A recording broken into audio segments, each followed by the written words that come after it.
Hi, welcome to this part of my review featuring Sacrifice, an Incense and Iron role-playing game. If you haven't seen the other parts of my review featuring this RPG, inspired by Berserk, where you fight the horrors brought upon the world by Christianity in the Middle Ages, please check out the playlist in the description below. This time we are going to talk about Feats, combat maneuvers, your weapon that is touched by darkness, and a few other details. Let's start with Feats. A feat is a skill or field of knowledge that grants a character extraordinary abilities. It encapsulates education, experience, and skill in one specific area of expertise. At level 3, new characters start with 3 feats of their choosing. You have things such as Colossal Wielder. Choose a two-handed weapon. You carry an enormous version of it that deals additional damage and ignores 2 points of armor class. Talk to your game master to learn how you found such a weapon. There is also combat prosthetic. After losing a limb, you can replace it with a combat prosthetic. Once per day, you can unleash a blast attack with it that deals 3d10 of damage. You must spend 10 silver pieces in materials to recharge it after each use. So as you can see, if you wanted to, you could create a character just like Guts.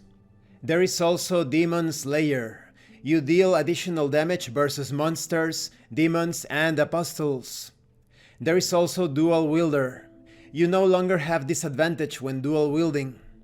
You also have Marksman. You can choose to roll a ranged attack with disadvantage. If you do so and the attack still hits, you deal the maximum possible damage with your weapon. There is also Shield Expert. While carrying a shield, you may perform a strength ability check to completely avoid a death blow once per combat. The shield is destroyed in the process. And these are just a few of the feats. Next we have combat maneuvers.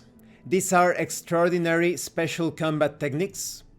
At level 3, new player characters start with a single combat maneuver. In order to be able to use a combat maneuver, a character must spend stamina. At the beginning of each combat, a character must roll 1d8 plus level to determine the amount of stamina they have available for that combat. Once the combat is over, all remaining stamina is lost. Only one combat maneuver can be used per round. You have things such as Deflecting Stance. After choosing the defend action, you can perform a free melee attack against any opponent that missed their attacks against you. You also have Double Shot. Perform a standard ranged attack. If the attack hits the target, you roll twice for damage. You also have Forceful Attack. Perform a standard attack. If it hits, it deals damage as normal and you can push your opponent. The target must succeed at a blast saving throw or be knocked down, resulting in them being prone until they manage to get back up again. There is also Intimidating Blow. Perform a standard attack. If it hits, it deals damage as normal, and your target has disadvantage when attacking you for the next 2 rounds. There is also Whirlwind Strike. Make a melee attack against any number of creatures within 5 feet of you, making a separate attack roll for each target. Let's talk about your weapon marked by darkness. When the same weapon has been used in countless battles against creatures from beyond the realm of man, subtle spiritual energies cling to it and slowly change it, improving it. Each time a weapon has been used to kill an unnatural creature, a fragment of its soul is imbued within it.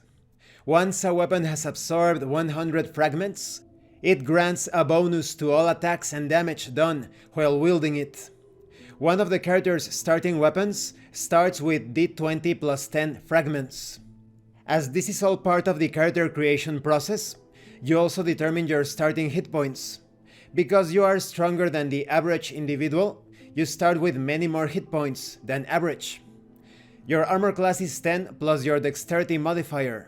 Wearing armor changes the base number, but a character's dexterity modifier is always added. When it comes to initiative, this is equal to your dexterity modifier.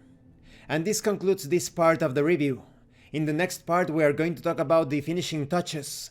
This is all about the character's background, the personal history, and I think it's very fun to randomly determine all of these details. Now, concerning the material viewed today, I think that it's great that these feats and these combat maneuvers will allow you to recreate a character just like Guts.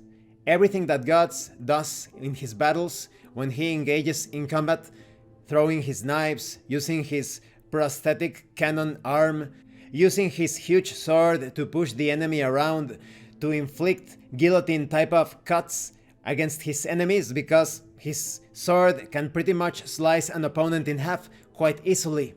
All of that can be accomplished with these feats and combat maneuvers, and that is without mentioning the weapon touched or marked by darkness. But there are other feats and combat maneuvers to have a more finesse-based type of character, or perhaps a character that employs shields, blunt weapons, and the like. You can even be a grappler, an expert grappler. So there is still plenty of room here to create your own original character. Thank you for watching this part of the review, and thank you for your likes and your comments. If you have any questions or comments, please let me know. And thank you so much to those of you that are going the extra mile to support the channel. If anyone else wishes to further support the channel, the information on how to do that will be in the description below. Once again, thank you, and see you later.